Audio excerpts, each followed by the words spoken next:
Test 4. You will hear a number of different recordings, and you will have to answer questions on what you hear. There will be time for you to read the instructions and questions, and you will have a chance to check your work. All the recordings will be played once only. The test is in 4 sections. At the end of the test, you will be given 10 minutes to transfer your answers to an answer sheet. Now turn to Section 1.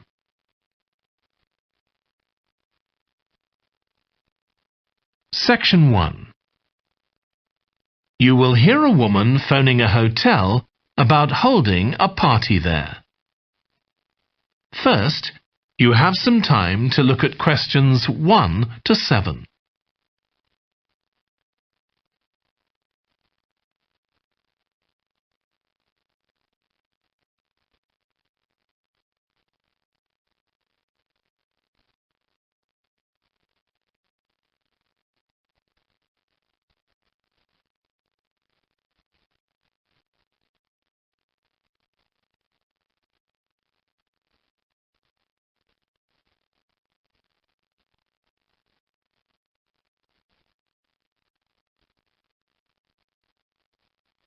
You will see that there is an example that has been done for you. On this occasion only, the conversation relating to this will be played first. Good morning, Clare House Hotel. Andrew speaking. I'm the events manager. Andrew is the events manager. So events has been written in the space. Now we shall begin. You should answer the questions as you listen, because you will not hear the recording a second time. Listen carefully and answer questions 1 to 7. Good morning, Clare House Hotel. Andrew speaking. I'm the events manager. Good morning, Andrew. My name's Samantha. I'm arranging a party for my parents' 50th wedding anniversary, and I'm ringing to ask about hiring a room sometime next September. Also, my parents and several of the guests will need accommodation.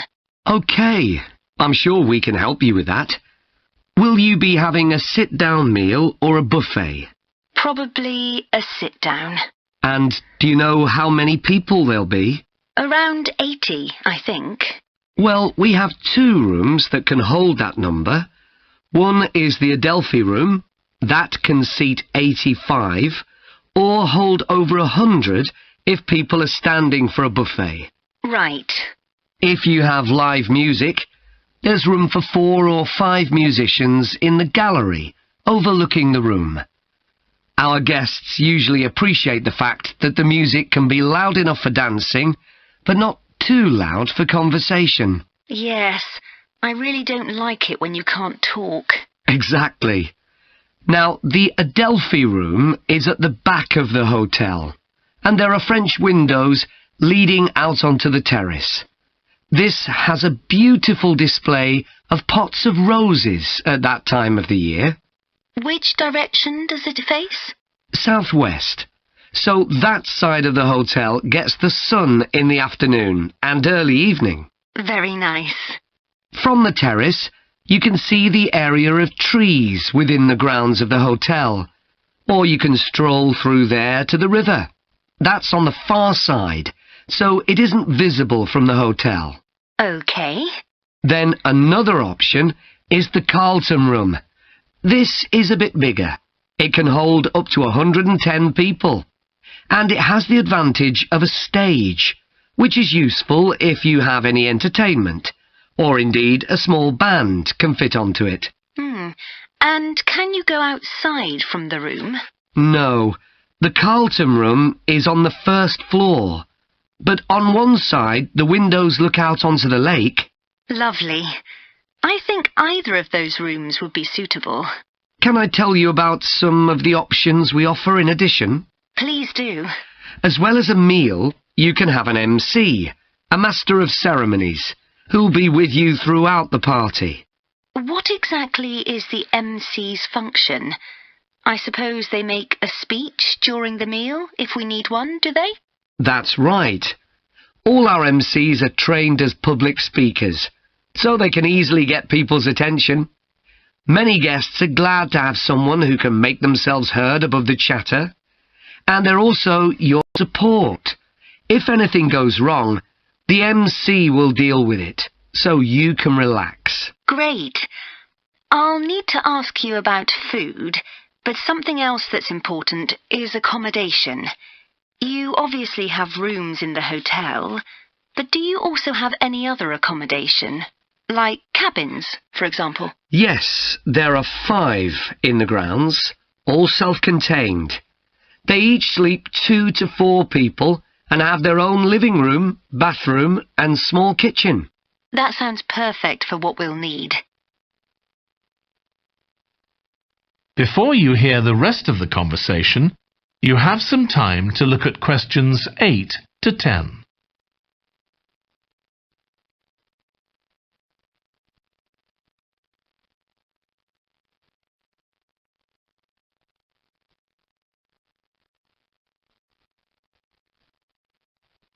Now listen and answer questions 8 to 10. Now, you have various facilities, don't you? Are they all included in the price of hiring the room? The pool, for instance? Normally you'd be able to use it, but it'll be closed throughout September for refurbishment, I'm afraid. The gym will be available, though, at no extra charge. That's open all day from 6 in the morning until midnight. Right. And the tennis courts, but there is a small additional payment for those. We have 4 courts, and it's worth booking in advance, if you possibly can, as there can be quite a long waiting list for them. Right. Now, could we discuss the food? This would be dinner around 7 o'clock, and... That is the end of section 1. You now have half a minute to check your answers.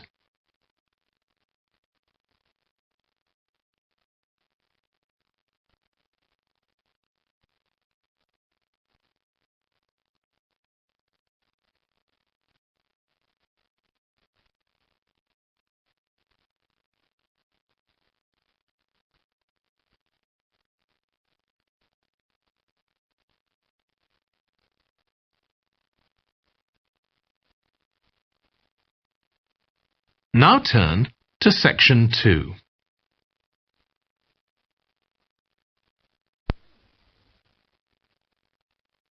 Section 2. You will hear a holiday company representative talking to a group of tourists in a large hotel about things they can do during their holiday. First, you have some time to look at questions 11 to 16.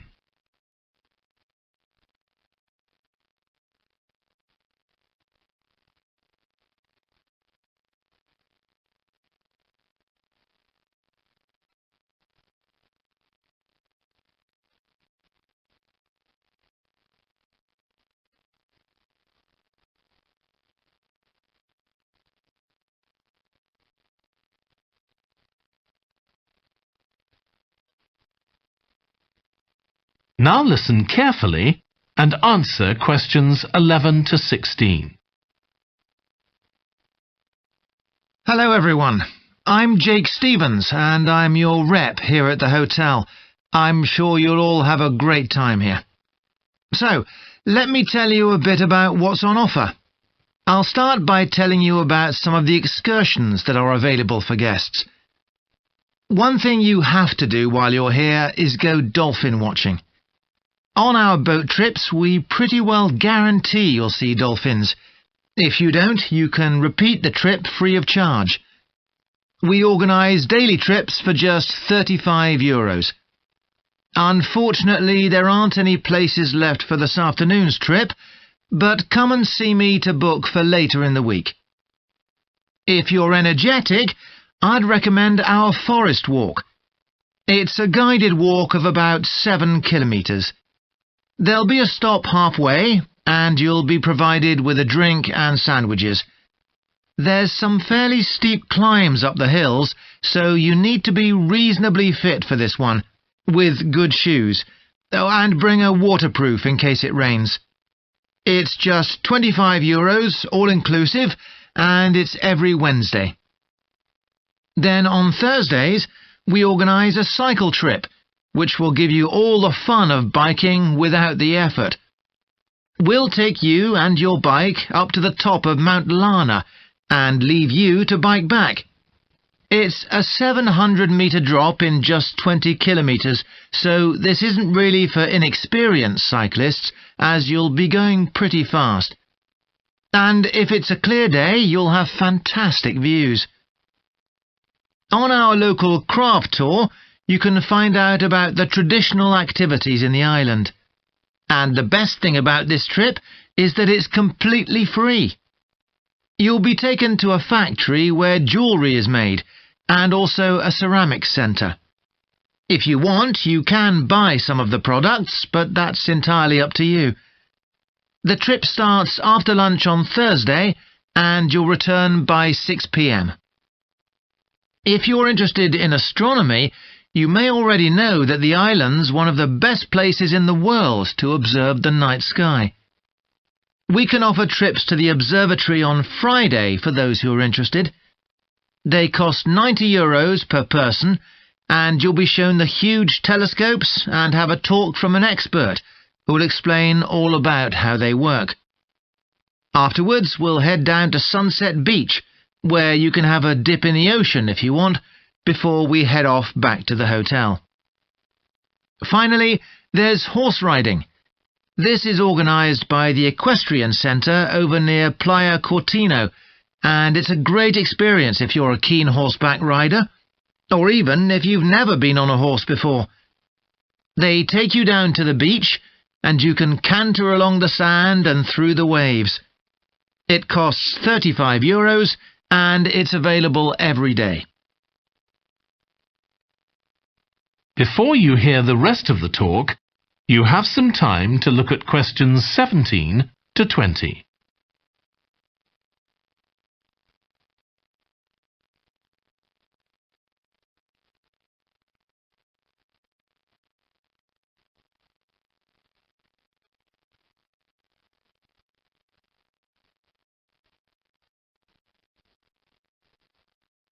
Now listen and answer questions 17 to 20. So, there's plenty to do in the daytime, but what about nightlife? Well, the number one attraction's called Musical Favourites.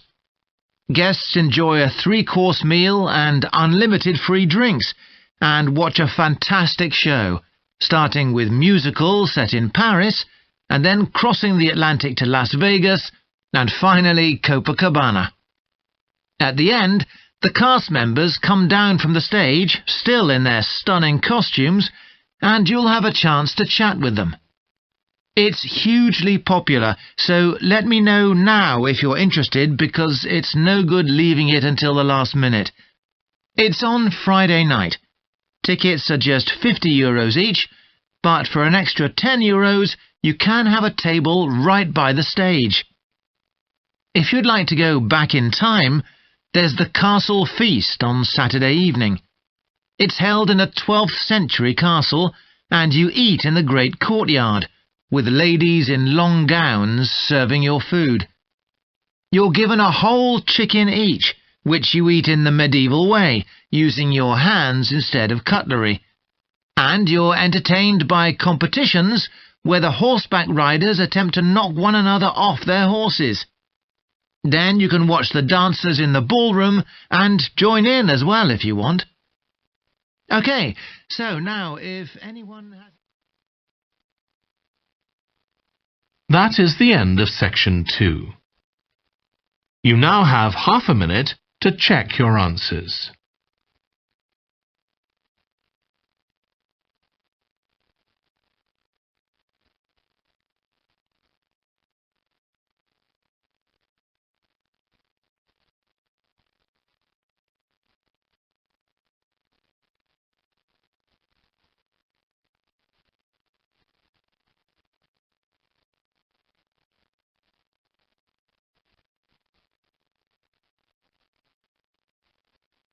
Now turn to Section 3.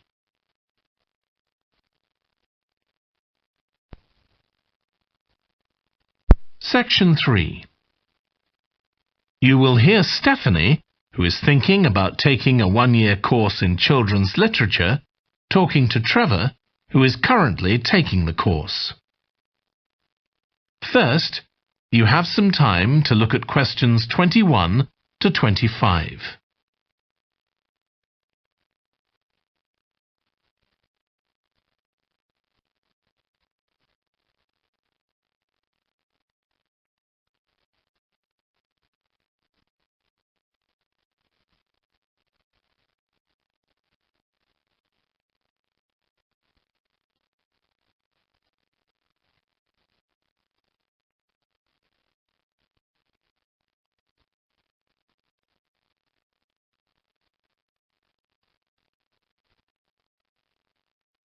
Now listen carefully and answer questions 21 to 25. Hello, Trevor. Hello, Stephanie. You said you wanted to talk about the course I'm taking on literature for children. That's right. I'm thinking of doing it next year, but I'd like to find out more about it first. OK, well, as you probably know, it's a one-year course. It's divided into 6 modules, and you have to take all of them. One of the most interesting ones, for me at least, was about the purpose of children's literature. You mean whether it should just entertain children or should be educational as well? Right, and whether the teaching should be factual, giving them information about the world, or ethical, teaching them values. What's fascinating is that the writer isn't necessarily conscious of the message they're conveying. For instance, a story might show a child who has a problem as a result of not doing what an adult has told them to do, implying that children should always obey adults. Oh, I see what you mean. That module made me realise how important stories are. They can have a significant effect on children as they grow up. Actually, it inspired me to have a go at it myself, just for my own interest. I know I can't compete with the really popular stories, like the Harry Potter books. They're very good. And even young kids like my 7-year-old niece love reading them. I'm very interested in illustrations in stories. Is that covered in the course? Yes, there's a module on pictures and how they're sometimes central to the story. That's good. I remember some frightening ones I saw as a child, and I can still see them vividly in my mind years later. Pictures can be so powerful, just as powerful as words. I've always enjoyed drawing, so that's the field I want to go into when I finish the course. I bet that module will be really helpful. I'm sure it will. We also studied comics in that module, but I'm not convinced of their value, not compared with books. One of the great things about words is that you use your imagination, but with a comic you don't have to. But children are so used to visual input on TV, video games and so on. There are plenty of kids who wouldn't even try to read a book, so I think comics can serve a really useful purpose. You mean it's better to read a comic than not to read at all? Yes, I suppose you're right. I just think it's sad when children don't read books. What about books for girls and books for boys? Does the course go into that? Yes, there's a module on it. For years, lots of stories, in English at least, assumed that boys went out and did adventurous things, and girls stayed at home and played with dolls. I was amazed how many books were targeted at just one sex or the other. Of course, this reflects society as it is when the books are written. That's true. So it sounds as though you think it's a good course. Definitely. Before you hear the rest of the discussion, you have some time to look at questions 26 to 30.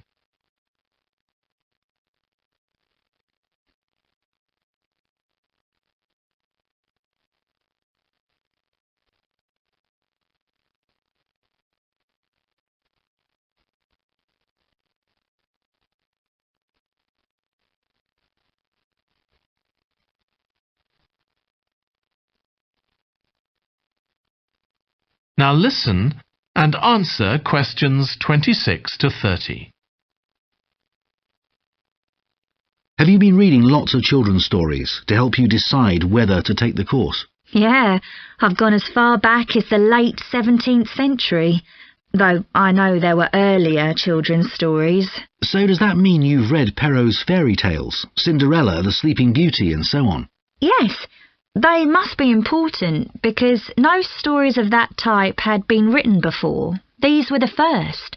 Then there's the Swiss Family Robinson. I haven't read that. The English name makes it sound as though Robinson is the family's surname, but a more accurate translation would be the Swiss Robinsons, because it's about a Swiss family who are shipwrecked, like Robinson Crusoe in the novel of a century earlier. Well, I never knew that. Have you read Hoffmann's The Nutcracker and the Mouse King? Wasn't that the basis for Tchaikovsky's ballet, The Nutcracker? That's right. It has some quite bizarre elements. I hope you've read Oscar Wilde's The Happy Prince. It's probably my favourite children's story of all time. Oh, mine too. And it's so surprising because Wilde is best known for his plays, and most of them are very witty, but The Happy Prince is really moving. I struggled with Tolkien's The Lord of the Rings. 3 long books, and I gave up after 1. It's extremely popular, though. Yeah, but whereas something like The Happy Prince just carried me along with it, The Lord of the Rings took more effort than I was prepared to give it. I didn't find that. I love it. Another one I've read is Warhorse. Oh, yes, it's about the First World War, isn't it?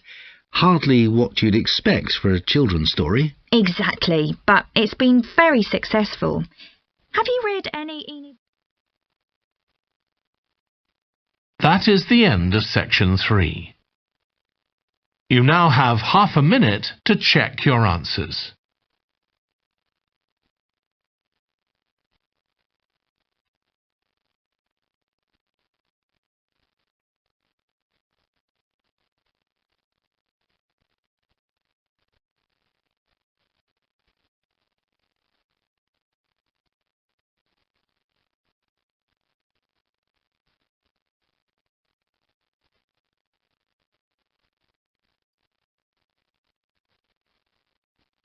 Now turn to section 4.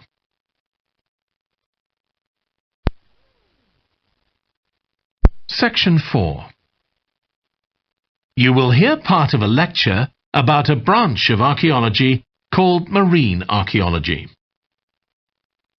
First, you have some time to look at questions 31 to 40.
Now listen carefully and answer questions 31 to 40. In today's class, I'm going to talk about marine archaeology, the branch of archaeology focusing on human interaction with the sea, lakes and rivers. It's the study of ships, cargoes, shipping facilities and other physical remains. I'll give you an example, then go on to show how this type of research is being transformed by the use of the latest technology. Atlit Yam was a village on the coast of the eastern Mediterranean, which seems to have been thriving until around 7000 BC.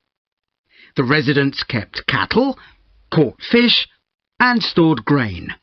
They had wells for fresh water. Many of their houses were built around a courtyard and were constructed of stone. The village contained an impressive monument. 7 half-ton stones standing in a semicircle around a spring that might have been used for ceremonial purposes. Atlit Yam may have been destroyed swiftly by a tsunami, or climate change may have caused glaciers to melt and sea levels to rise, flooding the village gradually. Whatever the cause, it now lies 10 metres below the surface of the Mediterranean, buried under sand at the bottom of the sea.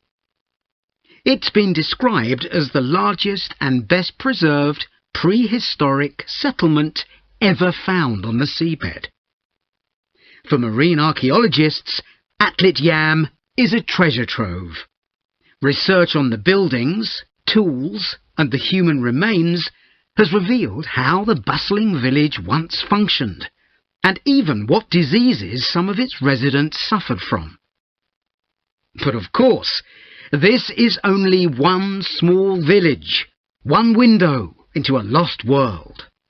For a fuller picture, researchers need more sunken settlements, but the hard part is finding them. Underwater research used to require divers to find shipwrecks or artifacts, but in the second half of the 20th century, various types of underwater vehicles were developed, some controlled from a ship on the surface, and some of them autonomous, which means they don't need to be operated by a person.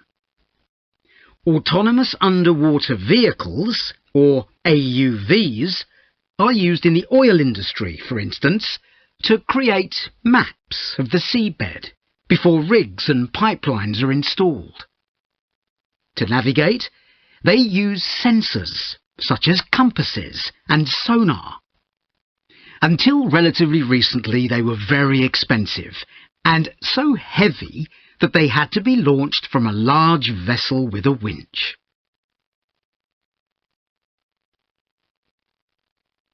But the latest AUVs are much easier to manoeuvre. They can be launched from the shore or a small ship, and they're much cheaper, which makes them more accessible to research teams. They are also very sophisticated. They can communicate with each other and, for example, work out the most efficient way to survey a site or to find particular objects on the seabed. Field tests show the approach can work. For example, in a trial in 2015, 3 AUVs searched for wrecks at Marsimemi, off the coast of Sicily. The site is the final resting place of an ancient Roman ship, which sank in the 6th century AD, while ferrying prefabricated marble elements for the construction of an early church. The AUVs mapped the area in detail, finding other ships carrying columns of the same material. Creating an internet in the sea for AUVs to communicate is no easy matter. Wi-Fi networks on land use electromagnetic waves, but in water these will only travel a few centimetres. Instead, a more complex mix of technologies is required. For short distances, AUVs can share data using light, while acoustic waves are used to communicate over long distances. But more creative solutions are also being developed, where an AUV working on the seabed offloads data to a second AUV, which then surfaces and beams the data home to the research team using a satellite. There's also a system that enables AUVs to share information from seabed scans and other data. So, if an AUV surveying the seabed finds an intriguing object, it can share the coordinates of the object, that is, its position, with a nearby AUV that carries superior cameras, and arrange for that AUV to make a closer inspection of the object. Marine archaeologists are excited about the huge potential of these AUVs for their discipline. One site where they're going to be deployed is the Gulf of Baratti off the Italian coast. In 1974, a 2,000-year-old Roman vessel was discovered here in 18 metres of water. When it sank, it was carrying medical goods in wooden or tin receptacles. Its cargo gives us insight into the treatments available all those years ago, including tablets that are thought to have been dissolved to form a cleansing liquid for the eyes. Other Roman ships went down nearby, taking their cargoes with them. Some held huge pots made of terracotta. Some were used for transporting cargoes of olive oil, and others held wine. In many cases, it's only these containers that remain, while the wooden ships have been buried under silt on the seabed. Another project that's about to be... That is the end of section 4. You now have half a minute to check your answers.